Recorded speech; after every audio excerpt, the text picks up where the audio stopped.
You got to roll back to, first grade. My parents told me they'd give me a dime for every book I read, and I had a comic book addiction. So one summer I read 100 books in one summer reading competition. I started reading in first grade, and that led me to a love of science fiction and fantasy, especially science fiction. And I read the big three, Heinlein, Clarke, and Asimov. And my entire generation, Elon Musk, Jeff Bezos, a lot of us were influenced by that. So I was reading 10 a week when I was, in grade 3 and 4. My neighbor across the street had a wall of science fiction. And he let me come in once a week and take, as many books as I wanted. And this I was reading exactly the same crew that you described. I liked Ray Bradbury too. A famous book by Heinlein is Have Spacesuit Will Travel. And in the book, precocious youth builds a spaceship, gets picked up by, bug-eyed monsters or by space aliens, gallivants around the universe, saves the human race from bug-eyed monsters, comes back, and because he saved the human race through his courage and his capability, he gets full tuition scholarship to MIT. Well, I read that, I guess, by 6th grade, and I just thought I was going to MIT. So I liked, and then my era, we used to play Dungeons and Dragons.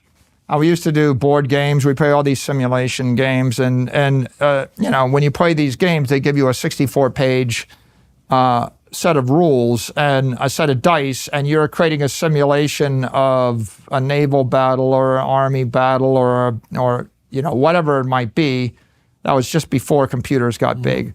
So I got very interested in all that. That drove me down a path where I went to MIT. I studied spaceship engineering, astronautics really, and while I was there, I studying astronautical engineering, I stumbled across another course at the School of Management there called System Dynamics, and I became fascinated with that. It was the computer simulation of human behavior. So people were building. Who were the big names in system dynamics? Jay Forrester founded the school, and the idea was build a computer simulation that shows what happens if you change the dynamics of a traffic system in a city. I mean, the classic example is I build a beltway around the city, and I build a hub and spoke system, and I build superhighways because I want to speed up travel time. But invariably what happens is the city increases by a factor of 10 and the travel times go back to what they were. Because of the feedback, right? If you built the roads and then no one reacted to it, then you would be able to get around faster. Yes, and the world would be a much simpler place. Another classic example is, you remember the Club of Rome study, they declared that the world was going to run out of resources within 10 years. And they declared it because all the oil reserves were for 10 more years. But if you thought about it, you would realize that an oil company only has an incentive to identify 10 years worth of reserves, and everything after that's a diminishing return. So we always have 10 years worth of reserves. And so it's a time horizon issue, not a resource issue. If you see the world as a dynamic, nonlinear feedback system, and you consider the human behavior or the reaction to what you do, then you're much more sophisticated, and you start to realize the simplistic linear models don't work. And you have to consider human behavior and economics and urban planning and business planning. And so I studied that. I did my thesis in it. I started building computer simulations. I learned from the computer scientist in the School of Management. I got very fascinated in the school. I got very interested in politics, philosophy, economics. I ended up taking another degree in the history of science.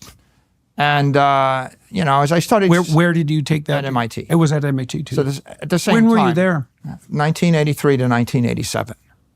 And when I was there, I was also an Air Force cadet. The Air Force paid for my education to go through MIT. I was very fortunate in that regard.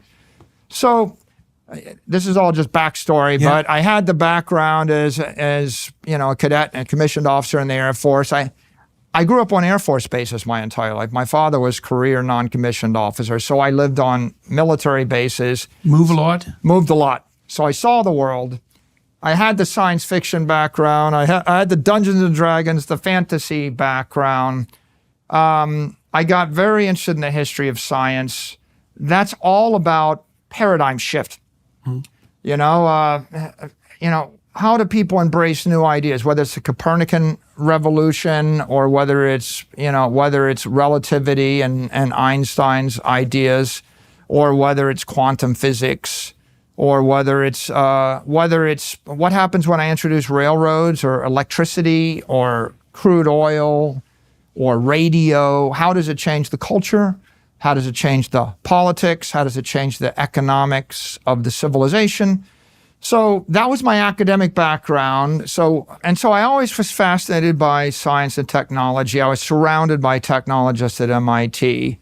I got into the space, but the fantasy background was very important because in fantasy, there's this idea that if you know the name of a demon, you can summon them, you can control them. Names are very powerful. And when the internet hit, I was typing out Saylor@microstrategy.com in my email, and I thought, well, it'd be a lot better if I just typed out Saylor@strategy.com. And I started thinking about domains, and it inspired me to go and buy up all the domains I could. So I bought Hope. How would you like to own Hope? Like, the nice thing about owning Hope that was when? What year was that? Between 94 and 98. Right, so pretty early. Pretty early on. And so I thought, how many domain names do you think you bought? I bought a bunch, but I bought about 30 of the classics. My idea was the most valuable thing is a constructive word in the English language that has a positive connotation that everyone understands, everybody can spell. So I bought Emma. Yeah. I bought Michael, Michael.com. I bought Mike.com. I bought Hope. I bought Voice. I bought Angel. I bought Alarm. I bought Speaker. How did you pick the words? I mean, you laid out some of the criteria. I bought every good word that I could buy. It was a digital real estate gold rush. Right. If you would sell it to me, I would buy it. I figured, what did I think? I think if 1 billion people learn to speak English, I'll give you an example. 1 billion people learn to speak English. How many of them know how to spell strategy? How many of them have a positive impression of strategy? Now I name my company MicroStrategy. Let me tell you, for 30 years, half our customers mispronounced it, microstrategies. Like, when you pick a word that's not in the English language, if you teach it to 3rd graders or 6th graders, the education system is burning the word. What does hope mean to you, right? That's different than naming a company Celebrelix.